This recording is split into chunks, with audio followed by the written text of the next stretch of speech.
Hello student, आज हम लोग फॉलोअर्स ऑफ द बुद्धिस्ट संघ के बारे में पढ़ेंगे। हमने अभी तक उनकी टीचिंग्स समझा है, आगे और उनकी विशेषताएं क्या थी उस धर्म की उसको भी देखेंगे।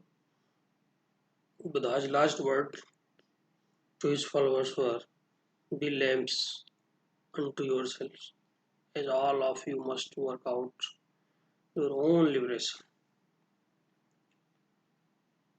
गौतम बुद्ध का अपने शिष्यों के लिए अंतिम निर्देश यही था कि तुम अपने लिए खुद की ज्योति बनो, खुद के दीपक बनो, क्योंकि तुम्हें खुद ही अपनी मुक्ति का रास्ता ढूंढना है। कोई और तुम्हें मुक्ति का रास्ता मार्ग बताने वाला नहीं। Be lamp. The body of disciples of the Buddha or an organization of monks is called संघ। बौद्ध धर्म में एक संस्था का निर्माण किया गया जो उनके शिष्यों द्वारा या बौद्ध भिक्षुओं द्वारा किया गया था, जिसे संघ का नाम दिया गया। Buddha founded a Sangh. It was an organization of monks who became teachers of Dhamma.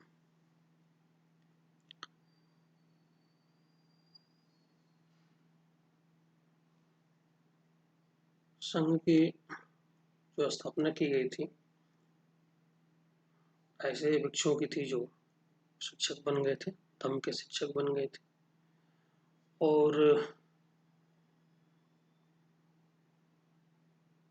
these monks lead a simple life, possessing only the essential requisites for survival, such as a bowl of to receive food once a day from the limit.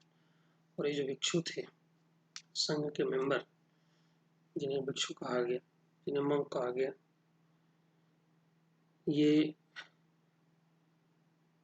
अपने जीवन यापन के लिए केवल आवश्यक चीज़ों पर ही निर्भर होते थे, के पास ज़्यादा कुछ होता नहीं था। जैसे दिन में एक बार भोजन करना था इनको, इसके लिए अपने पास एक बाउल कटोरा रखते थे। इनका पूरा जीवन दान पे ही टिका हुआ था, आप भिक्षा पे। इसी कारण इनको भिक्षु नाम दिया गया।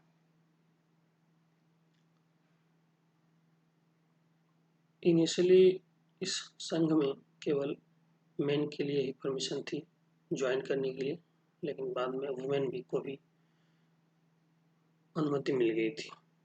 और इस संघ में पहले जो वुमेन थी वो गौतम बुद्ध की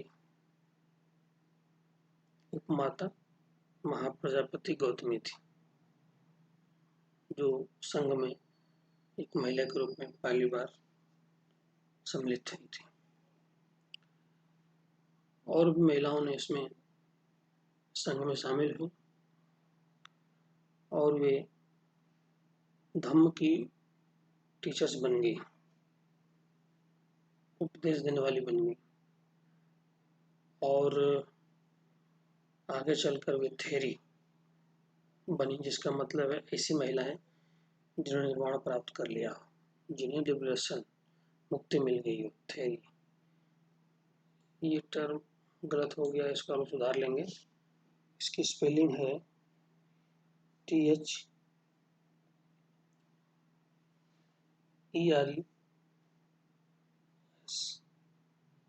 थेरी,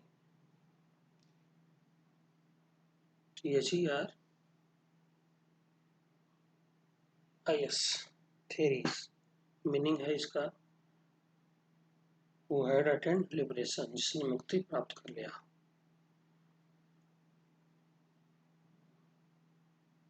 अब हमें देखना है कि संघ कैसा था इनका, कौन कौन लोग और भी सम्मिलित थे उसमें, और जो फॉलोअर्स थे उसमें किस तरह की व्यवस्था थी। कहा जा रहा है कि जो बुद्ध के फॉलोअर्स थे, अनुयायी थे, समाज के विभिन्न वर्गों से आए हुए थे। इनमें किंग भी थे, वेल्दी पर्सन भी थे, गृहपति, and also humbler hawk, workers, slaves, and craftspeople.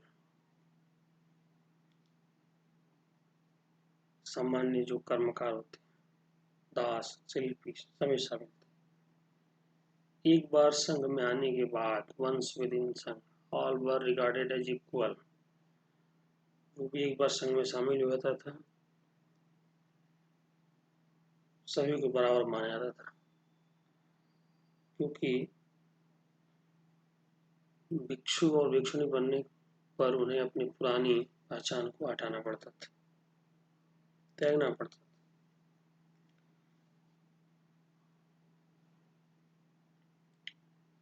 Buddha जो संघ थे, बुद्धिस्ट के संघ, उनका जो संचालन होता था, कार्य पद्धति थी चर्चा, परिचर्चा और सहमति पे निर्णय लिया जाए। अगर समूह नहीं होता था तो मतदान द्वारा निर्णय लिया जाता था, vote on that subject.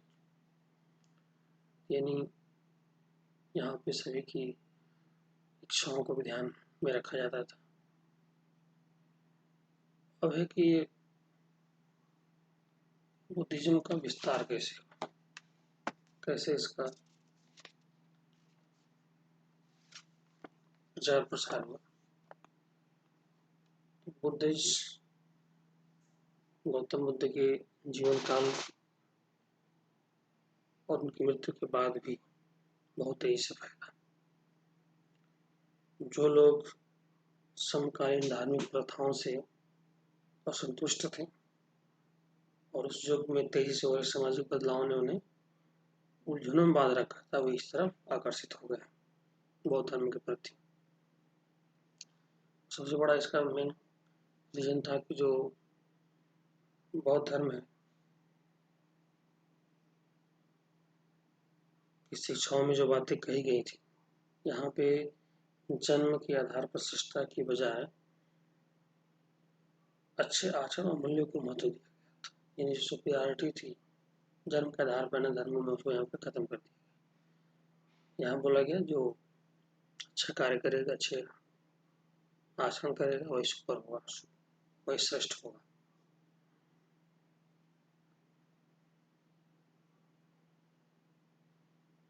The emphasis was laid on metta, fellow feeling, and karuna, compassion, especially for those who were younger and weaker than oneself. These were ideas that drew men and women. खुद से छोटे और कमजोर लोगों की तरफ मित्रता और करुणा का भाव के महत्व ने महिलाओं और पुरुषों को इस तरफ आकर्षित किया। यानी जो अन्य धर्मों में भेदभाव था वो यहाँ पे खत्म था, सभी को समान मानने की प्रथा थी। और जो भी वीकर सेक्शन से लोग आए थे उनको भी फ्रेंडशिप, मित्रता, करुणा का व्यवहार मिला, तो इस तरफ आकर्षित।